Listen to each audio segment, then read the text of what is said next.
মানে বেঁচে থাকতেই স্বর্গ দেখতে হবে, ঠিক না? মরার পরে স্বর্গ, সেটা ঐশ্বরিক স্বর্গ এবং আধ্যাত্মিক স্বর্গ, স্পিরিচুয়াল স্বর্গ বা যাই হোক, কিন্তু পৃথিবীতে যে একটা স্বর্গ আছে, এই স্বর্গটা খুঁজে বের করে এটাকে এক্সপ্লোর করা, মানে আমার মনে হয় সেটাই সবচেয়ে বড় একটা ইবাদত। কারণ এই পৃথিবী তো আল্লাহর সৃষ্টি, ঠিক না? তো সৃষ্টি সম্পর্কে জানা এবং তার গুণগান করাই তো সবচেয়ে বড় ইবাদত। আমি মনে করি সেটাই। আল্লাহর সৃষ্টি কত সুন্দর, সেটা বলে বোঝানো যাবে না।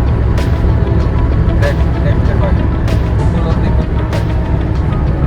সেজন্যই বলছি পৃথিবীতে স্বর্গ আছে, স্বর্গটা খুঁজে বের করতে হয়।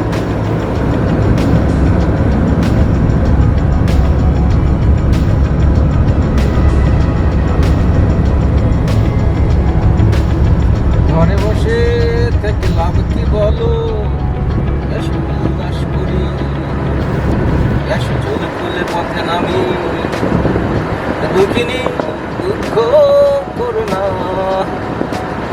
দুঃখিনী দুঃখিনী। স্টেট বর্ডার ওই কাছেই ছিল, এখানেই ছিল, টুইটার্সের কাছাকাছি। দুর্ভাগ্যবশত দেখা হয়নি আমাদের স্টেট বর্ডার।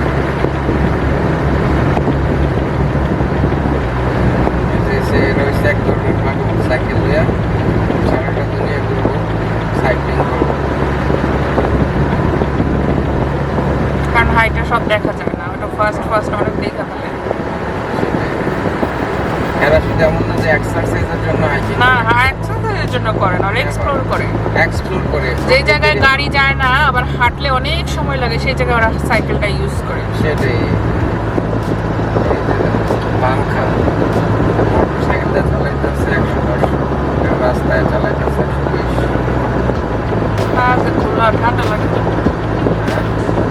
মাঝে হাত বের করে গেছে যে ঠান্ডা লাগে না, ভালো লাগে। সুন্দর সুন্দর। এবার এটা দর্শি এখন শুনবেন ওয়াশ কারে করে। বাংলাদেশে থাকলে ওয়াশ করে অনেক টাকা ইনকাম করতে পারতাম। খালি একটা বাইক আর একটা ক্যামেরা ইয়ে না, অটোমেটিক শুরু হয়ে যায়। ওয়াশ করলে তো কোনো বন্ডামির ওয়াশ তো করি না, কাউরে গালিগালাজ করে তো ওয়াশ করি না, কাউরে দোষারোপ করে, হেনস্থা করে, ছোট করে, সেটা নিয়ে তো ওয়াশ করি না। দেখলাম রাত করতেছে। মনিটরিং সাইনবোর্ড দেওয়া অনেকগুলো আবার।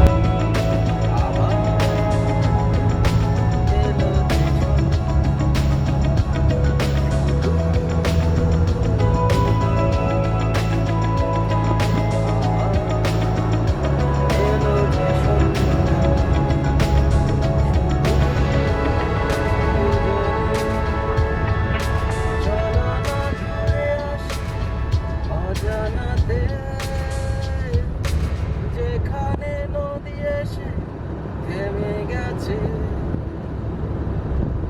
যৌবনে হাওয়াগুলো খেলছে, সাঁওতালি মেয়েগুলো চলছে, লাল লাল শাড়িগুলো উড়ছে, তার সাথে মন বলছে, ওই দূর আকাশে প্রান্তে সাত রঙা মেঘগুলো উড়ছে, ওই দূর আকাশে প্রান্তে সাত রঙা মেঘগুলো উড়ছে।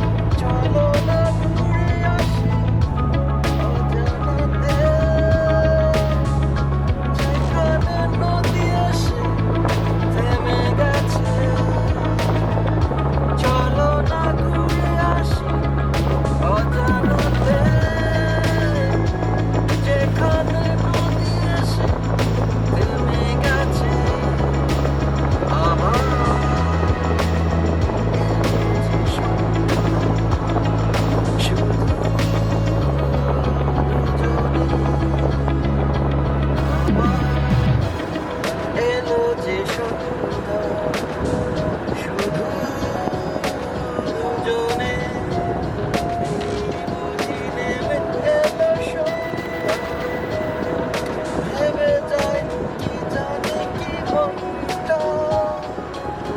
পাখি গুলো